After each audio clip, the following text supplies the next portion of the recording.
Hey guys, Scott here, how you doing? So today I'm going to be doing a little Q&A video. So I went on Facebook and I asked you guys to basically come up with some questions that you'd like to ask me. I did a Q&A about 5 years ago when I first started, and that was a lot of fun, and I thought, man, it's been half a decade, need to do another one. So I'm back doing another Q&A. So I'm just going to be picking questions at random and answering them, and yeah, we'll see how this goes. Cool, what do we have first? Okay, from Dave Goda. Hey Dave. When writing songs, are you more of a sit down until something comes out on paper kind of person, or a sit down when something's about to come out on paper kind? Well, for starters, I'm usually stood up when I'm writing songs. I don't know, I find with movement, just lyrics and melody and chords, they all just come to me a bit better rather than when I'm sat down. But am I sit down till something comes out, or do I sit down when something's come to me? I'm more of the latter. I think ideas just randomly come to me, and when I'm out and about, songs come to me the most, and I do it with a guitar, and I'm like, I'm going to forget that. When I'm driving, again, songs come to me at really inconvenient points. So I get home, and the first thing I do is pick up the guitar and try to figure it out, and usually it sounds nothing like how I thought it would. But those turn out to be my best songs. It's really weird. So I rarely sit down and try to figure a song out. It's usually a sort of flash in a moment. I do occasionally sit down to sort of finish songs off, and those can be infuriating moments because I'm not great at that. I'm more at just a song just coming out in a burst. So there you go. Let's move on. Question number 2 from Steph Catlow. Hey Steph. Is there a cover of a song you've always wanted to cover but either found it too difficult or worried how it would turn out? Good question. I'm not a big covers guy, to be honest. Like I do a lot of pub gigs because they pay and I like money. And so because of that, you have to play covers. And so I see it as sort of a necessary evil. So I don't put a lot of time and effort into what covers I do, or figuring out different versions of them. I think there's loads of great acoustic artists who sort of pick songs out of the never and then just do their own version of them, and they're great at that. But I've tried changing songs, they're not great at it. I just want to play a song as it is. Anyway, a song I found too difficult or worried how it would turn out. There's a song by one of my favourite bands called The Walkmen called The Rat. That's a great song by a band from the mid-noughties everyone seems to have forgotten about, and it's a song where sort of every instrument is working in harmony to create this great sound. If you take one instrument out, it doesn't work, so just trying to learn it on the acoustic guitar didn't really work. So it was alright, but I thought, I'm not going to play this live. Heroes by David Bowie is another one, actually. I tried learning that, and it didn't, I couldn't quite hit some of his high notes, and I think I've tried learning a few Queen songs, that didn't go well. So, yeah, not a big covers guy, man. I'm more about writing my own songs. I hope you enjoy them. Katie Doris Mills, hello Katie. Do you get nervous before you perform, or do you just get on with it? Good question. I don't really get nervous before I perform, to be honest. I've always, since my first ever gig, actually, hold on, I've got a photo here from my first ever gig. Look at that. I was 13 years old and I had bright green hair. That's weird, but I keep that there at my desk to sort of remind me where I came from. From that gig onwards, I've been just jumping around the stage and confident when I'm on the stage. I feel a bit like Edward Norton's character from Birdman, the stage almost feels more real than real life, and so when I'm on stage, I'm switched on, I'm like a guitar that gets plugged into an amplifier as soon as I'm on stage, I'm just boom, I never think about it too much. I've never been really nervous, I've been in bands with people who have been, and it just doesn't get me like that. It just feels quite natural. I do get nervous when I'm doing something different on stage. So I get a little bit nervous when I'm trying out a song which I don't know how it's going to go down, or I'm playing a different instrument live. I mean, I'm going to hopefully start playing keyboard and bass live more soon, and that's something I'm a little bit like, oh, I don't know how that's going to go. So that's sort of my nervous patch, but yeah, that's that. Anyway, Billy Danger Deadman. Hello, Billy. Asks, Team Cap or Team Iron Man? I'm a big superhero fan, for those that don't know. I can't really answer this question properly, Billy, because if I was going to go from a moral standpoint, it would be Team Cap, because screw the government. But I'm not. I'm going to go with the team I'd want to hang out with most. So I'd go with Team Iron Man, because I get to hang out with Fission, who can walk through walls. The fun we'd have with that. Black Panther. I mean, it's flipping Black Panther. Been Iron Man. Come on, you know. Black Widow. Oh, mate. We'd have a great time. Spider-Man as well. Spider-Man's on Team Cap. We'd crawl walls together. It'd be awesome. So yeah, I'd go Team Iron Man just for that. Cool. Next one. Move on to Brendan Way. Hello, Brendan.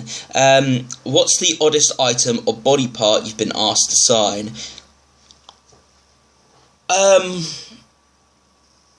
I don't know. That's a good one. Recently, I had some photos go up online of me signing some body parts at a gig I played last week, Victoria's Festival, which was amazing. And so I was signing all sorts there. Someone asked me to sign the back of their phone. Why? I don't know, but yeah, hope they enjoy that. I tell you what, it wasn't odd, it was sweet.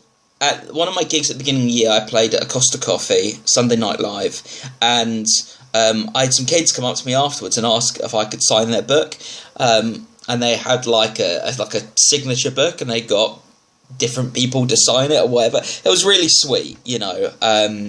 They wanted my signature, so that was cool. I think I signed someone's neck once. I can't remember when. I'm not even sure if it happened. It might have happened in a dream. Dreams and reality, I get mixed up sometimes. I have weird dreams and a weird life. Moving on. Aidan Kelly. Hello, Aidan. How to deal with writer's block. Writer's block. That mysterious thing. I don't know how I deal with writer's block. Do I get it? That's probably an indication that I don't. There are points when, as I mentioned earlier, when I don't really sit down to try and write a song. I'm usually just chilling out in my room, and and just strumming on guitar because I find it relaxing. And then something accidentally comes out, and I'll start. I'll come up with something cool on the guitar and start humming like a little melody over it, and then just start. A word will come to me, I'll be like, apples, whatever. And then I start writing a song around it. So a lot of my songs are written like that. I don't really write them intentionally. But there are times where I'm sitting down to try and finish a song, like working on album number 2, Have Fun Being Single at the moment, and it's just there are bits and songs that just aren't perfect, and I can't quite get that little bit right for it, and I need to quit because we're recording soon again. So with that, I've got 2 methods of getting through it. Number 1, you push through. If you're struggling, just keep going at it and keep doing different things, different ways to gauge yourself creatively. You can free write lyrics, so you put pen on the paper and just start writing and don't think about it, just letting the subconscious flow onto the page. That's a way to do it. Or just figure out what the song's about, write a couple paragraphs what it's about, and write buzzwords that come off of it, and maybe some of those words will fit into the lyrics. Or another way to do it is just go away and do something else, because your mind, when you've got a problem, stress limits you from thinking, and so if you go away and do something else and occupy your mind doing that other thing, then your brain still is working out the problem in the back of your head. That's how amazing we are, guys. People are awesome. We can do stuff like that. We're not even consciously figuring out the problem, but the brain's coming up with a solution, and then suddenly, pow, hits you in the face, and you're like, oh wow, that's it. That's the answer. So that's my suggestion for that. Yeah, good luck with whatever you're writing. Cool. I'm gonna do Screw it, I'm going to keep going. I might cut this video in half, I don't know. Let's take another question. Strawberries or raspberries, Katie asks. I've tried both, I like neither. I'm not really a fruit guy. I like watermelon, I like melon, and I like Granny Smith apples, the really, really sour ones. Everything else ain't my cup of tea. I try to be healthy, but hey, I like strawberry and raspberry milkshake. A crusher strawberry raspberry milkshake. That's my bag. I'll go for that. Cool. How did you find playing on the Isle of Wight? Steph asks. How did I find playing on the Isle of Wight? So those who don't know, I played the Isle of Wight, not the festival, but I played the same weekend as the festival at a pub just round the corner, a pub called the Hog's Head in Newport. And it was fun. There was a guy who looked like David Cameron who was there, and he was like the best man for a stack do, and the groom really liked my set, and so David Cameron came up to me afterwards and was like trying to get me to play at the wedding, and he wanted me to play, and he gave me the date, and I was like, I can't do it, and he was like, why? And I was like, I'm playing somewhere else. And he said, whatever it is, I'll double it. And I was like, I've already cancelled another gig to play this gig. And I've taken a deposit. I'm like, I can't do it. He's like, I'll triple it. And I'm just, at this point, we're in, over £500. And I'm thinking, oh dear, I was like, I should do this, but in the back of my head, I'm like, no, you've made a commitment, you've got to be a man of your word, and I was like, I can't do it, and he was like, I'll quadruple it, and by this point, I'm just like, we're nearing £1,000 for me to play half an hour of music, and I'm still just like, can I tell you later? And so he took my card, and he was like, I'll talk to you tomorrow morning, so we'll still be here. I was like, okay. And then nothing happened. So yeah, Isle of Wight was funny. I remember it mostly for that, because David Cameron offered me an elaborate amount of money to play in Sheffield for half an hour. But there you go. Isle of Wight was fun. I'll definitely come back. Get me a gig there, Steph, and I will come back. Let's move on. Let's do another one. Do you prefer small personal crowds or large crowds? Katie asks. Good question. I think it's always going to be a huge crowd, because when you've got a band behind you and you've got a massive crowd that are just into it, that are clapping along, singing along, doing the audience participation bits, and who are just rocking out and dancing, like, there's nothing better than that, being part of that big epic thing. But small little personal gigs can be amazing as well for different reasons, and I've played quite a few this year that have been great. I played one in Leeds, and there was only a few people there. There must have been like 10-15 people. There's tiny little black box theatre at the Firth in Leeds, and everyone was just into it. Everyone was part of the set, and you just open up this dialogue with the people there, and it's relaxing. You feel you can be yourself a bit more. Obviously, like, I'm still performing hard, but you can be a bit more vulnerable and talk a bit more openly, give stories behind songs, and you can experiment a bit more. You can be like, right, this is 30 seconds of a new song that's not finished yet, I'm going to play it at you, and if you like it, put your thumbs up. Stuff like that you can't really get away with a large audience, and so I love that. You create this bond with a small audience that you don't with a large crowd. So absolutely love small gigs, and I will continue doing them. Okay, right. Have you any hope at all for the Justice League films, or should DC just leave the films to the experts at Marvel? Dave asks. Okay,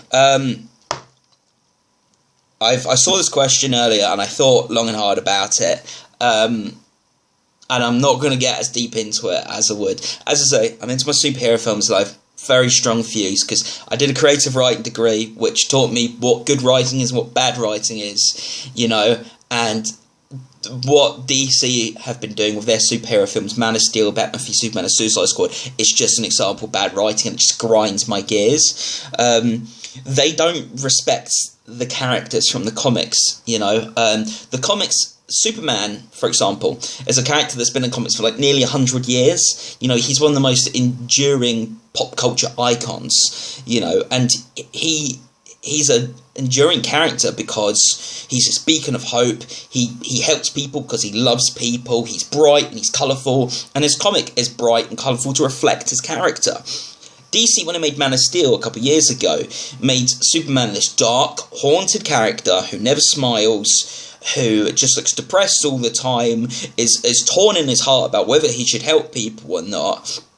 You know, and the whole film is just has this really dark filter on the screen, so it looks really dark and depressing, and that's not Superman. It's just, you know, why should I be going to see these films when the people behind it, you know, aren't respecting the source material? Because if you're going to adapt something, you need to have a good reason for why you're changing it. Superman in the comics has been going for all these years because of the things I previously mentioned about him, because he's bright and optimistic, a beacon of hope, you know. So it doesn't make sense from a creative or a commercial standpoint to absolutely change everything about what's made him successful up to this point. That doesn't make any sense, and it didn't work in the film. Some people like it. I'm sorry if you're one of those people and you're watching it, but I don't understand that, and I've been trying for years, and it just frustrates me. Suicide Squad was awful. Batman v Superman nearly made me cry. It was so bad. And Man of Steel, I won't even talk about. It's like acid on the eyes. So yeah, not going to get big into it. There we go. Stressful question. Alright, okay. We've got... what have we got? We've got 2 more questions. You're hosting a dinner party and can invite 10 musicians, either living or dead. Who would you pick and why? One of these ones. This one's from Simon Burrows. Thank you, Simon. Who would I invite? Okay, I would invite them. My reason to invite them is because I think it'd be interesting. I would invite Jim Morrison from The Doors, Nick Drake. I'm going to do 5 instead of 10. Nick Drake, who's an amazing acoustic artist. I would pick Kurt Cobain. Duh. I would pick Joe Strummer from The Clash. And who else would I pick?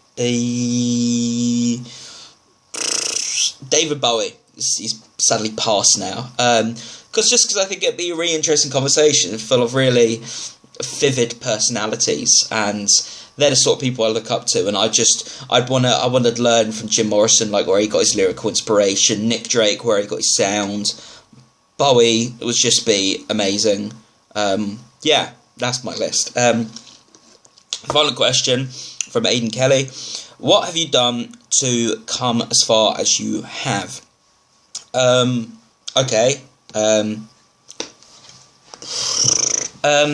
As far as I have, I'm not sure how far I've come. I mean, let's recap. What have I achieved so far in the last 5 years of being a solo acoustic act? I've written hundreds of songs, because I did a project back in 2011 where I was writing a song a day for a year, and I got to about 200 and I had to stop, but that really helped to define my sound. So I've got a lot of songs. I've played hundreds of gigs. I've met tons of people. I actually have fans who come to my gig and follow me around, and it's just amazing and humbling. And I've got to a point where I can't remember the last time I actually sat down to try and book a gig. Like, people just are booking me now, and that's cool. I need to sit down and actually figure stuff out. But yeah, that's been awesome. And I think the reason I'm at a point where I'm partially living out of playing live music. I teach music in a prison. I teach ukulele at primary schools in term time, and I play live music and sell merch. You know, that's sort of what I do. And I think I've got here because of my motto, my mantra, whatever you want to call it, and that I want to write every song like it's my first and play every show like it's my last. I want every show to be amazing. I want to constantly be pushing myself in terms of just my performance. I shake a lot on stage. You know, I want to give people a great time. I want to give people a gig they're going to remember forever. I don't just want it to be this throwaway thing. I don't care if I'm playing the 500. I don't care if I'm playing the 5. I want to give you a great time. And so I'm always pushing myself and always trying to give my best, and I think that shows. And then, on terms of songwriting, I don't want to write the same song twice. I want to keep pushing myself as a songwriter. So that's what I do there. I keep trying different genres and different styles. I tried writing some metal recently, not because I'm going to actually play it live, but just to see if I could, to push myself as a songwriter.